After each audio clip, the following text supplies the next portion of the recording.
15 अगस्त 1947 को यह देश आजाद हुआ, लेकिन अब यह देश चलेगा किस कानून के तहत, हुकूमत किसकी होगी?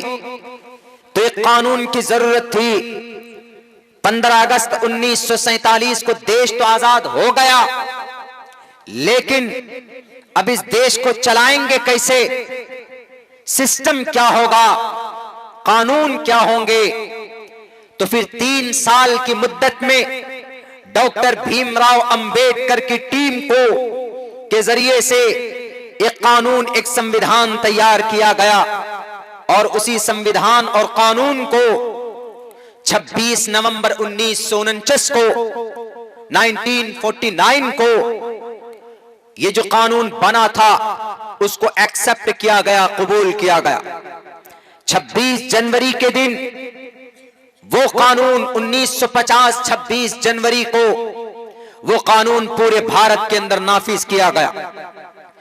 तो जिस दिन हमारे देश में कानून नाफिज हुआ वो दिन 26 जनवरी का था और इसी 26 जनवरी को हम लोग रिपब्लिक डे, यौम जमहूरिया के तौर पर मनाते हैं। यानी इस दिन हमारे देश में कानून लागू हुआ था।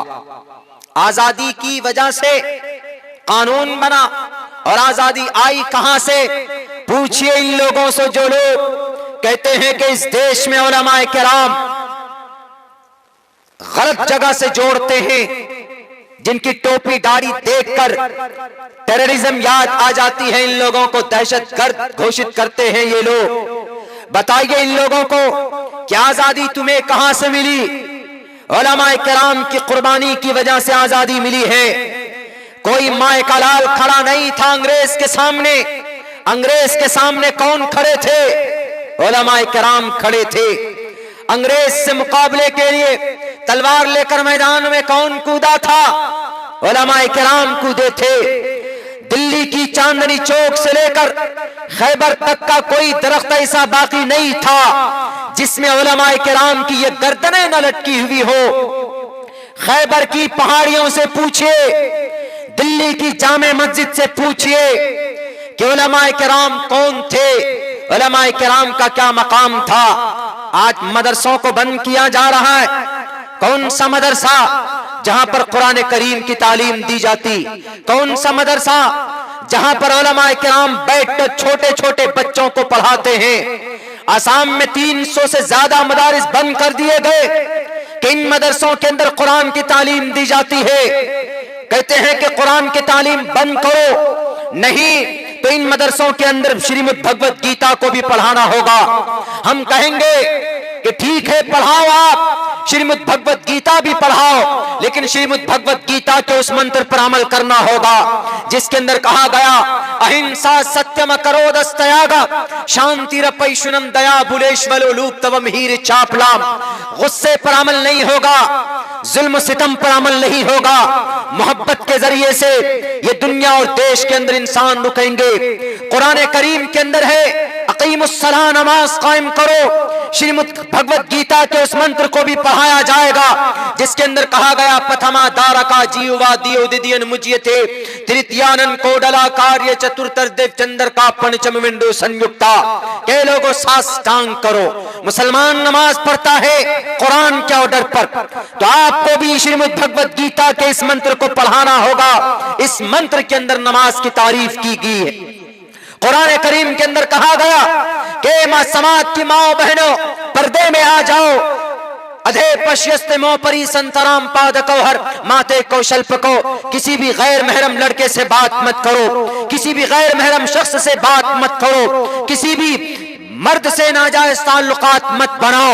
अपने निगाहों को नीची रखो, पर्दे के अंदर रहो।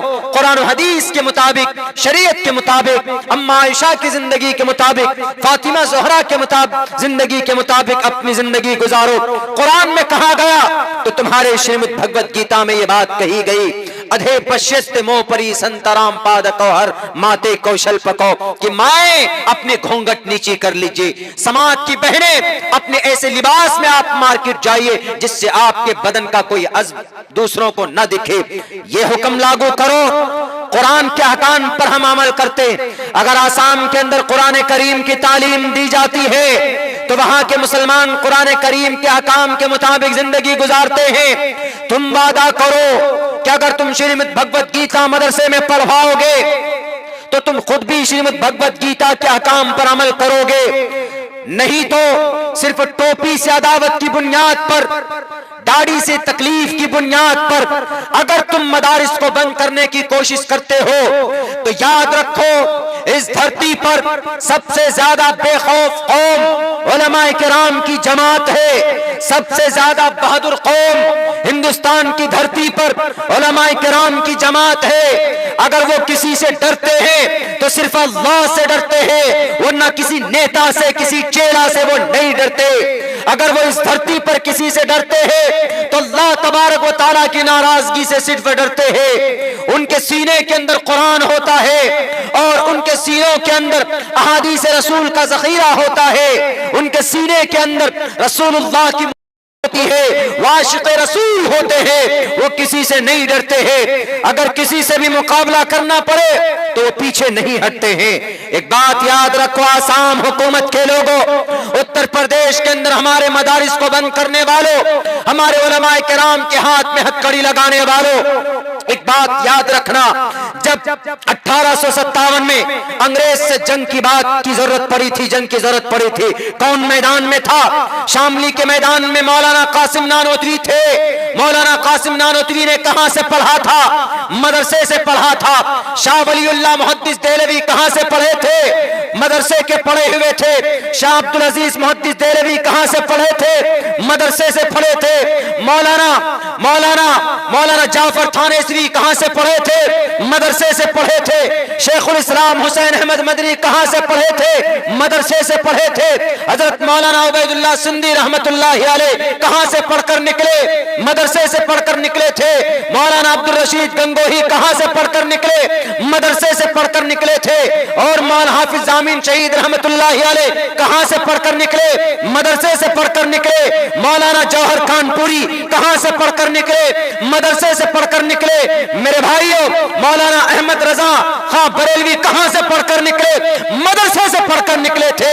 अगर ये उलमाए किराम मदरसे के पढ़कर निकले थे, जालिम अंग्रेज के दांत खट्टे कर सकते थे। कौन थे ये? सामने तोप के दहाने पर खड़े होने वाले ये उलमाए किराम की तादाद थी जो अंग्रेज के सामने डटकर खड़ा हुआ था। आज भी अगर इस देश को जरूरत पड़ी है खून की, तो सबसे पहले अगर खून देने के लिए कोई तैयार होगा तो वो कौम जमात कौन सी होगी? वो जमात उलमाए किराम की जमात होगी, कोई दूसरी जमात नहीं हो सकती। मेरे भाइयों, मैं आप लोगों को एक छोटा सा अदना सा तालिब इल्म होने की हैसियत से मैं इतना कहता हूं कि इस धरती पर उलमाए किराम का, उनकी मौजूदगी हमारे लिए बाइसे रहमत है। क्यों? हमें वो कुरान पढ़कर बताते हैं, वरना आज हम 3-4 खुदा को की इबादत करते। हम रसूलुल्लाह को नहीं पहचानते कि why the last prophet come to the earth to teach the people on what is wrong and what is right। वैदाओं में कहा गया मोहम्मद रसूलुल्लाह के बारे में, नराशन सम वाजिनम वाजन्नी शैदीरम पूषणम सन्मैरीम ही रथम न दुर्गा दवसवा सुदानवो विश्व सम्मानो। पूरी दुनिया के लोग सलाम करेंगे, उनको सलाम पेश करेंगे, दरूद पेश करेंगे। है कोई माए का लाल जिनके नाम पर जिनको दरूद भेजा जाता हो? नहीं भेजा जाता। लेकिन प्रॉफेट मोहम्मद सल्लल्लाहु अलैहि वसल्लम को हम लोग जब उनका नाम आ जाए दरूद पढ़ना लाजमी और जरूरी हो जाता। बताओ कोई माए का लाल, बड़ा बड़ा तुर्रम खां आया इस धरती पर, बड़े बड़े लोग आए, बड़े बड़े बहादुर, बड़े बड़े बादशाह और बड़े बड़े पहलवान इस धरती पर आए। रुस्तम आया, नौशेरवा आए, चंगेज आया, हलाकू खान आया, बड़े बड़े लोग आए, लेकिन किसी का नाम लिया जाता है? नहीं लिया जाता। लेकिन मोहम्मद सल्लल्लाहु अलैहि वसल्लम का नाम अदब के साथ, एहतराम के साथ हम लेते हैं। जब उनका नाम लिया जाता है तो हमारे दिल के अंदर एक अलग तरह की खुशी पैदा होती। ये किसने बताया? कौन बताए? मोहम्मद रसूलुल्लाह की फजीलत कौन बताएगा? उलमाए किराम बताएंगे। अगर उलमा न हो, अगर ये छुपाने पे आ जाएं, कुरान की शरीयत की बातें छुपाने पे आ जाएं, तो फिर हमें सच्चाई का कैसे पता चलेगा? हमें कैसे पता चलेगा कि बीबी सुमैया को बीच से चीरा गया था? हमें कैसे पता चलेगा कि हजरत खब्बाब बिन अरत को अंगारों पर लिटाकर तड़पाया गया था? हमें कैसे पता चलेगा कि हजरत अम्मार बिन यासिर की आंखें निकाल दी गई थी? हमें हजरत जुबैर की आंखें निकाली गई थी? हमें कैसे पता चलेगा कि हजरत बशीर इब्ने जिंदल को मदीनतुल मुनव्वरा से मक्कतुल मुकर्रमा घसीट कर ले जाया गया? कैसे पता चलेगा? कौन कुरान करीम की तफसीर करेगा? मेरे भाइयों, उलमाए किराम की ज़ियारत कीजिए, सवाब हासिल कीजिए, औलिया अल्लाह से अकीदत से मिलिए।